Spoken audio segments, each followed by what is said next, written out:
नमस्कार, मैं राकेश भूरिया, शासकीय हाई स्कूल चापानेर, खेलकूद शिक्षक, आदिवासी विकास विभाग, मध्य प्रदेश। मैं आपको आज खो खो के बारे में, खो खो के खेल के बारे में आपको विस्तृत जानकारी देना चाहूँगा। खो खो के मेजरमेंट के बारे में आपने बहुत कुछ आपको जानकारी होगी, लेकिन मैं खो खो का मेजरमेंट मैं आपको बिल्कुल ही शॉर्ट में बताऊँगा। और इसके बाद मैं खो खो की स्किल्स, खो खो में बैठना, दौड़ना, पोल डाइव, खो खो में किस प्रकार से हम पकड़ते हैं, किस प्रकार से हम बैठते हैं, वो सभी चीज़ें बताऊंगा। लेकिन उससे पहले मैं बताना चाहूँगा आपको कि खो खो का एक मेज़रमेंट, खो खो की लंबाई कितनी होती है, चौड़ाई कितनी होती है। क्योंकि खो खो के मैदान के लिए हमें कोई बहुत बड़े अच्छे भविष्य शानदार मैदान की ज़रूरत नहीं होती है। यदि हमारे स्कूल में खेलने योग्य कुछ जगह है, वहाँ पर हम बच्चों के साथ मिलकर, अपने स्टाफ के साथ मिलकर खेलने योग्य मैदान खो खो का हम आसानी से बना सकते हैं। खो खो का मैदान बनाते समय हमें एक बात का विशेष ध्यान रखना चाहिए कि खो खो का मैदान की जो लंबाई होती है, खो खो की लंबाई यहाँ से लेकर वहाँ तक, जो खो खो की जो लंबाई होती है यह होती है 27 मीटर। खो खो की लंबाई 27 मीटर होती है। और खो खो की जो चौड़ाई होती है यहाँ से लेकर वहाँ तक, खो खो की यह जो चौड़ाई होती है वह होती है 16 मीटर। मैं आपको जूनियर मिनी का अलग नहीं बता रहा, मैं सीनियर का और जो मेन जो हम अक्सर बनाते हैं सीनियर वर्ग का वही बता रहा हूँ कि 27 मीटर लंबा, 16 मीटर चौड़ा। इसके बाद मैं आपको बताना चाहूँगा कि यहाँ से लेकर यहाँ तक जो आप देख रहे हो इसे हम फ्री जोन एरिया कहते हैं। इस फ्री जोन एरिया की जो दूरी होती है वह होती है 1 मीटर और 50 सेंटीमीटर। इसके बाद खो खो का जो पोल होता है, खो खो का ये पोल और वो पोल, खो खो के जो दो पोल हैं यहाँ से और एक ये पोल, इस खो खो के पोल की जो दूरी होती है वह होती है 23 मीटर।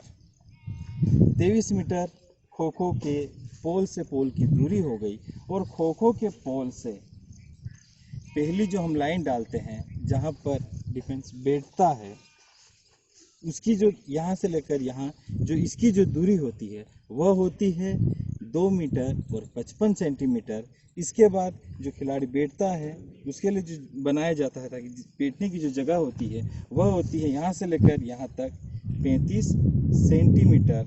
और पोल के बाद जो दो लाइनें जो डली होती है इसकी जो दूरी होती है वो होती है 30, ये होती है 35, 30 इंटू 35।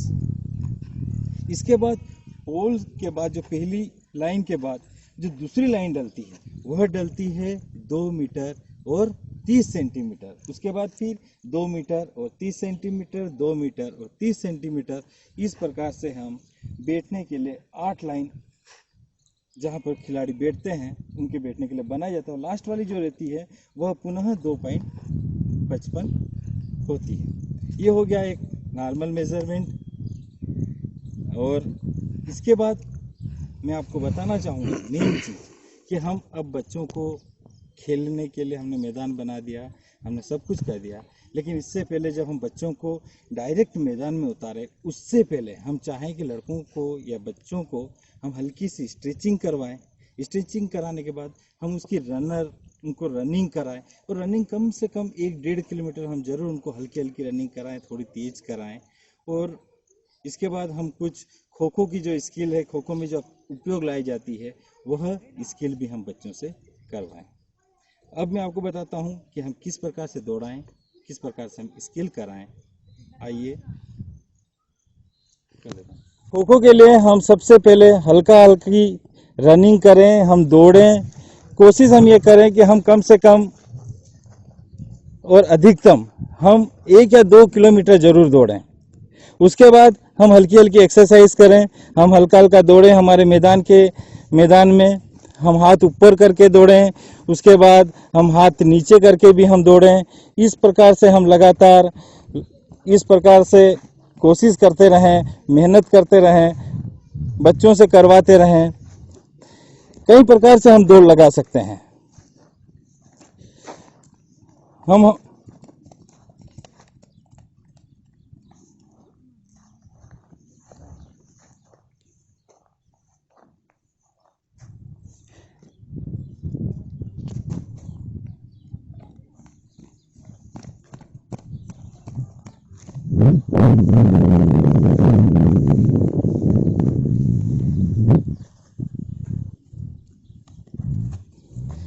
इस प्रकार की खो खो के लिए ये बहुत ज़रूरी है कि हम, क्योंकि खो खो में उठना और दौड़ना ये सबसे ज़्यादा महत्वपूर्ण होता है। तो हम बच्चों में ये गुण जरूर पैदा करें कि उनकी स्पीड थोड़ी तेज हो, वह तेजी से दौड़ें,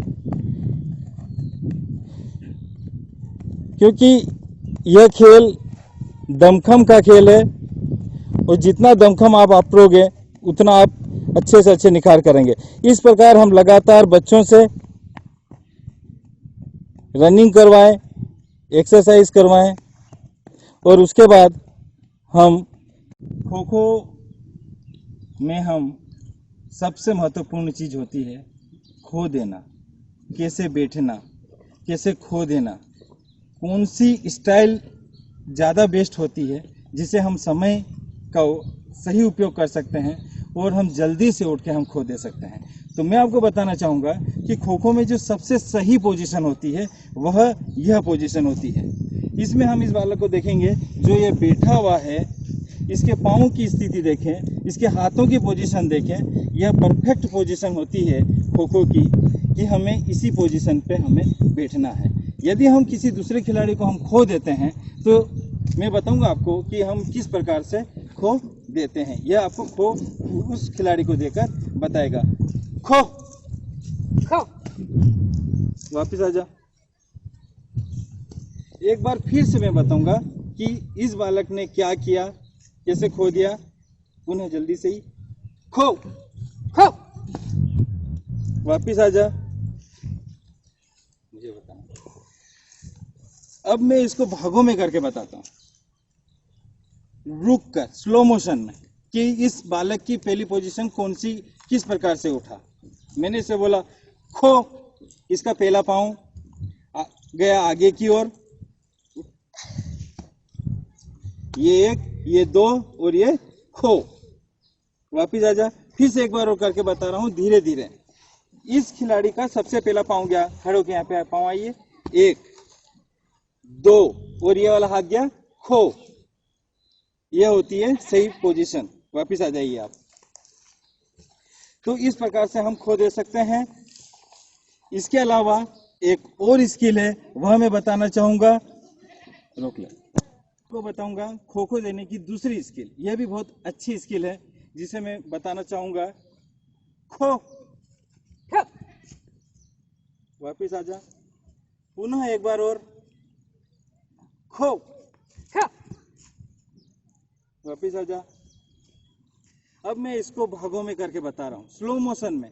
स्लो मोशन में जो हमारा पहला पांव जाएगा खो, एक दो और ये। पुनः करके आके बताइए खो, एक दो और ये खो। मतलब ये है कि पहला जो लड़के का यहाँ से ये गया 1 और 2 पर ही यहाँ से जंप आएगा ये और ये खो। इस प्रकार से हम खो देते हैं, तो उससे भी हमारी खेलने की जो स्पीड होती है वह तेज होती है। अब मैं आपको बताऊंगा, अब जो खो खो की जो सबसे प्यारी जो चीज होती है वो होती है पोल डाई। और यदि पोल डाई यदि कोई लड़का मारते सीख जाता है, यदि हम बच्चों को यह पोल डाई कैसे लगती है ये बता देते हैं, तो उस खेल में और उस खिलाड़ी में एक अपना आप एक रौनक आती है और देखने वालों को भी यह सबसे प्यारा लगता है। और प्यारा लगने से सबसे ज़रूरी ये है कि खो खो के पोल के द्वारा हम खिलाड़ी को जल्दी से जल्दी आउट कर सकते हैं। खो खो पोल हम कैसे मारते हैं, इसके लिए मैं चाहूँगा कि यह स्किल करके बताएं।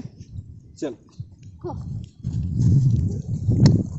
Very good. फिर एक बार और मैं चाहूँगा ये बताएं खो खो पोल कैसे मारा जाता है। वेरी गुड, बेटे ऑफिस। अब खो खो पोल जो इन्होंने तेज स्पीड में बताया, मैं चाहूँगा कि अब ये स्लो मोशन में बताएं कि पहला पाँव इसका कहाँ गया, दूसरा कहाँ गया, उसके बाद इसके हाथों की पोजीशन क्या थी। कृपया यहाँ से आ जाए, यहाँ जाइए। अब खो खो पोल स्लो मोशन में बताइए 1 2 और ये। अब यहाँ पर मैं बताना चाहूँगा कि इस बालक का ये जो हिस्सा है ये पूरी ताकत के साथ इसने इस पर पूरा जोर लगाया और इसने पोल मारा है। खो मारने के लिए यह सबसे अच्छा होता है। लेकिन पोल मारते समय इस बात को ध्यान रखना चाहिए कि यह जो लाइन है इस लाइन पर खो मारने वाले का पाँव टच नहीं होना चाहिए। यदि यहाँ पर पाँव रहता है, वापिस इधर आ, ये पाँव यार, ये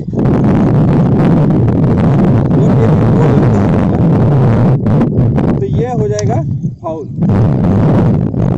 अगर यहाँ पर पाँव टच होता है तो ये होता है फाउल। अब मैंने आपको खो का पोल कैसे मारा जाता है यह बताया। इसके बाद अब मैं आपको बताना चाहूँगा, अभी तक मैंने आपको जो कुछ स्किल बताई वह ज़रूर मैं उम्मीद करूँगा कि आपको समझ में आई होगी।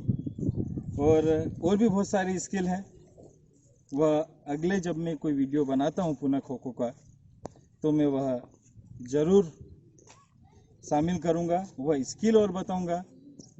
और यदि यह काल समाप्त हो जाता है तो मैं सभी बच्चों को लेकर भी एक साथ मिलकर एक अच्छा सा वीडियो बना के आपके सामने प्रस्तुत करूँगा। बहुत बहुत धन्यवाद। राकेश भूरिया, आदिवासी विकास विभाग, मध्य प्रदेश।